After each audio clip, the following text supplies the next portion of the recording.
India's number 1 varicose veins hospitals అబీస్ను సంప్రదించండి. మీ నొప్పి లేని ప్రయాణాన్ని ప్రారంభించండి. నమస్కారం. మనం రకరకాల పంచతంత్ర కథలు వింటున్నాం కదా. అందులో ఒక కొత్త కథ చెప్పుకుందాం. పూర్వం మందుడనే ఒక నేత పనివాడు ఉండేవాడు. మగ్గాలు బట్టలు నేస్తారు కదా, పద్మశాలీలు అంటారు. వీళ్ళనే పద్మశాలీలే బట్టలు నేసేవాళ్ళు. అవి కాకుండా దేవాంగులు అనే పేరుతోటి కూడా మన కొన్ని రాష్ట్రాల్లో కొన్ని ప్రాంతాల్లో దేవాంగి అంటారు. నేతగాడు, నేతన్న అలా అనొచ్చు.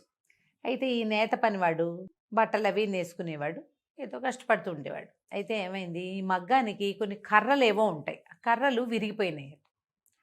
విరిగిపోతే సరే ఆ కర్రలు కొన్ని పుల్లలు కావాలి, దారాలు చుట్టడానికి చాలా అవసరం ఉంటుంది, వీళ్ళకు కొంత కలప అవసరపడుతుంది. ఇతను ఏం చేశాడు, వాళ్ళ ఆవిడని అడిగి ఒక గొడ్డలు తీసుకుని అడవిలో ఏదో ఒక చెట్టుని కొడదామనుకున్నాడు.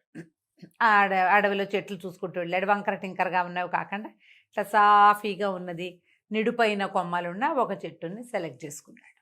సెలెక్ట్ చేసుకుని ఈ చెట్టు అయితే మనకు చక్కగా సరిపోతుంది, ఇది రాజుగారి చెట్టు, అంటే ఎవరిది చెట్టు కాదు కాబట్టి మనం కొట్టుకోవచ్చు. రాజుగారి చెట్టుకి మళ్ళీ పన్నులు వసూలు చేసినప్పుడు ఈ చెట్టు కొట్టిన నేత పనివాడు ఎవరు అని కనుక్కున్నప్పుడు మనం శిస్తులు కట్టేసేయచ్చు, ఇది తీసుకుందామని భావించాడు.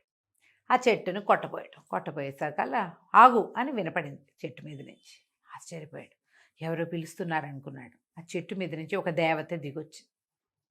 బాబు, నేను ఎన్నేళ్ల నుంచో ఈ చెట్టును ఆశ్రయించుకుని ఉన్నా, కొమ్మలు అవి కొట్టేస్తే నాకు దెబ్బలు తగులుతాయి, కాబట్టి ఈ చెట్టును కొట్టద్దు అనేసరికల్లా ఈ నేత పనివాడు అన్నాడు, కొట్టకపోతే ఎట్టాగా మా అక్కయ్య, నాకు చాలా అవసరం, ఇట్లాంటి చెట్లు ఇంకా లేవు, ఇవి ప్రత్యేకంగా దీనికి ఉపయోగపడతాయి, మా పనులకు ఉపయోగపడే చెట్టు ఇది, మరి ఏం చేయమంటావు అన్నాడు. అనేసరికి దేవత అంది, నీకేం కావాలో చెప్పు, నేను అది ఇస్తాను, నీకు కావాల్సింది నేను ఇస్తాను, చెట్టుని మాత్రం కొట్టద్దు అనగానే నేతవాడు ఆలోచించాడు. మందుడు బాగుందిగా, మంచి ఆలోచన, కాకపోతే ఏం కోరుకోవాలో తెలియలే, మరి నేను ఇంటికి వెళ్ళి మా వాళ్ళని ఎవరినైనా అడిగిరానా అన్నాడు. దేవత అంది, లక్షణంగా అడిగిరా, ఎవరినైనా కనుక్కో, నీకేం కావాలో చెప్పు, అది నేను నీకు ఇచ్చేస్తా, ఈ చెట్టుని మాత్రం నువ్వు ముట్టుకోవద్దు, కొట్టద్దు. సరే బాగుంది. ఈయన మన నేతన్నగారి మందుడు పరిగెత్తుకుంటూ ఊళ్ళోకి వచ్చాడు. ఊళ్ళోకి వస్తే ఊళ్ళో మొదట అరుగు మీద కూర్చుని ఆయన స్నేహితుడు కనపడ్డాడు. ఆ స్నేహితుడి దగ్గరికి వెళ్ళి, ఓరి నేను ఒక చెట్టు కొట్టడానికి వెళ్ళాను రా అడవిలోకి, అక్కడ ఒక జేజు ఉంది అమ్మ, మరి వనదేవతల్లే ఉంది, ఆవిడ నీకేం కావాలో కోరుకోమంది, చెప్పు ఏం కోరుకోమంటావు అన్నాడు. అనగానే స్నేహితుడు అన్నాడు, దాందేముందిరా, ఓ రాజ్యం కావాలని కోరుకో, ఆవిడ ఏదో ఒక రాజ్యం ఇస్తుంది, చక్కగా నేనే నీకు మహామంత్రిగా ఉంటాను, హాయిగా ఉందాం మన ఇద్దరం, సుఖంగా రాజ్యం చేసుకోవచ్చు, నేను రాజు అయిపోవాలి, నాకు ఒక రాజ్యం కావాలి అని అడగరా అన్నాడు. అంటే సరే అని ఇంటికి వెళ్ళి మా ఆవిడని ఒకసారి అడిగొస్తాను రా అన్నాడు. అనగానే స్నేహితుడు, వద్దొద్దు, మీ ఆవిడని అడగద్దురా, మీ ఆవిడని అడగద్దు, నేను చెప్పా కదా, నేను చెప్పిన ప్రకారం అడుగు, ఆ రాజ్యం వస్తే మీ ఆవిడకి కూడా మంచిదేరా అంటే ఇతనికి నచ్చల. మా ఆవిడకి ఏమో ఐడియాలు ఉంటాయో, అయినా మా ఆవిడని అడగద్దని ఎందుకు అంటున్నావు నువ్వంటే, మీ ఆవిడ తెలివి తక్కువది, స్వార్థపరురాలు, 2 పాయింట్లు ఉన్నాయి. సాధారణంగా ఆడవాళ్ళు అంటే ఈ పాయింట్లు చెప్తే ఈ కాలంలో కోపం వస్తుంది, కానీ ఆ కాలంలో అలా ఉండేదో ఏమిటో మరి. అతను మాత్రం ఏం చెప్పాడంటే, మీ ఆవిడకి ముందు చూపు ఉండదు, ఆడవాళ్ళకి ముందు చూపు ఉండదు, స్వార్థపరులు, తమకు బాగుండే విధానమే ఆలోచిస్తారు, కానీ అందరికీ బాగుండేది కానీ ప్రపంచానికి బాగుండే దానితో కానీ వాళ్ళకి సంబంధం లేదు, వాళ్ళకి ఆ రోజుకు బాగుండటమే కావాలి అంతే, వాళ్ళకి తెలీదు, అంత ప్రపంచం తెలీదు. ఆ కాలం ఆడవాళ్ళు మరి కూపస్థ మండుకాలుగా ఉండేవాళ్ళు కదా, చదువు సంధ్య లేని కాలం కాబట్టి ఈ మాట చెప్పబడిందండి, మీరేం తప్పట్టుకోకండి, కథలో ఉన్నదే చెప్పుకుంటున్నాం మనం.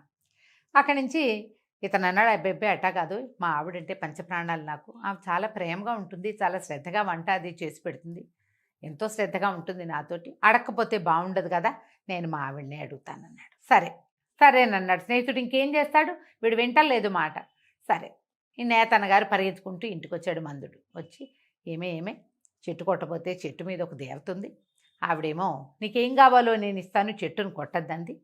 నా స్నేహితుడు ఉన్నాడు కదా సుబ్బయ్య, వాడేమో ఒక రాజ్యం అడగరా అంటున్నాడు అనేసరికల్లా ఈవిడంది, రాజ్యమా, ఇంకా నయం, ఆయనకి ఏమన్నా తెలివిందా లేదా, రాజ్యాలు అవి తీసుకుంటే ఆ రాజు పనులు మనకేమొచ్చండి, మనకొచ్చింది నేత పని అయ్యే, రాజుకు బోళ్ళు పనులు ఉండవు, కత్తులు కటార్లు వాడాలి, సింహాసనాలు అవి ఎక్కి కూర్చుని నెత్తి మీద కిరీటాలు అవి పెట్టుకోవాలి, మనకి కిరీటం పెట్టుకోవటం రాదు, సింహాసనం ఎక్కటం రాదు, కత్తి కటారు పట్టుకోవటం రాదు.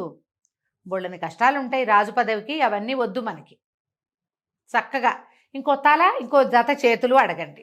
మనం నేత పని వాళ్ళం కదా, 2 చేతులు చాలవు మనకి, ఇంకో 2 చేతులు ఉన్నాయనుకోండి అదనంగా, చక్కగా ఎన్ని బట్టలైనా నేయచ్చు కదా. మీరు ఈ 2 చేతులు ఈ ఒక్క తలతోటే మీరు నెలకి సరిపడా 40 వస్త్రాలు నేస్తూ ఉంటే, ఇంకో తల ఉండి ఇంకో జత చేతులుంటే 40 80 వస్త్రాలు నేయం మనం.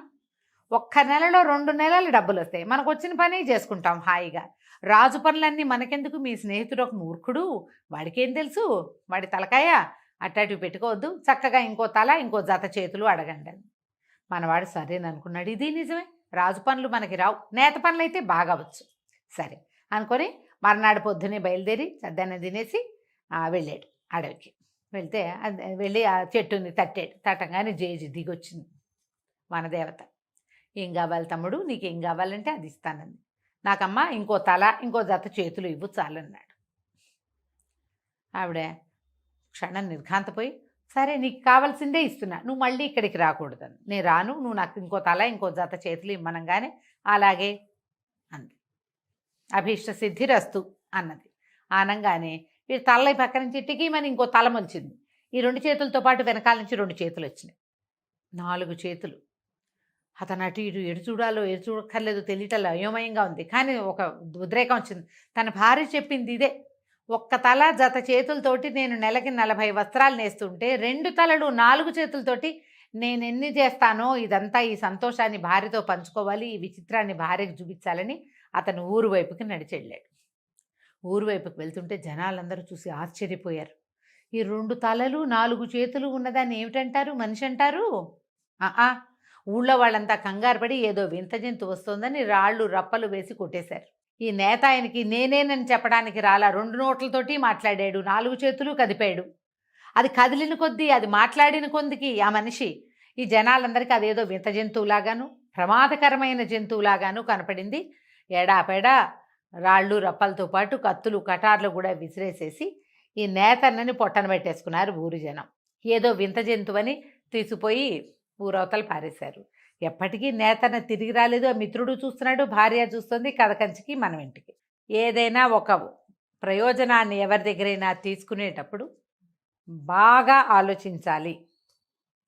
ప్రకృతి విరుద్ధమైన ఐడియాలజీ చేయకూడదు. ప్రపంచానికి వింతగా ఉండే ఏ పోకడని తీసుకోకూడదు.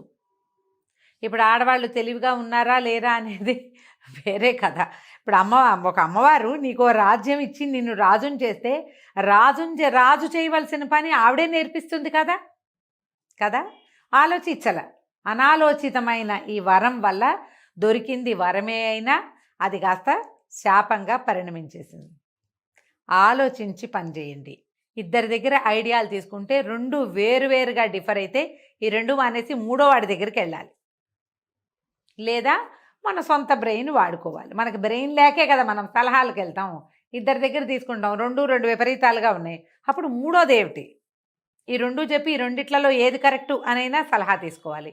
సరైన సలహా తీసుకోకుండా ఈ కొత్త ఐడియాలకి వెళ్ళకూడదు. కథ కంచికి మనం ఇంటికి.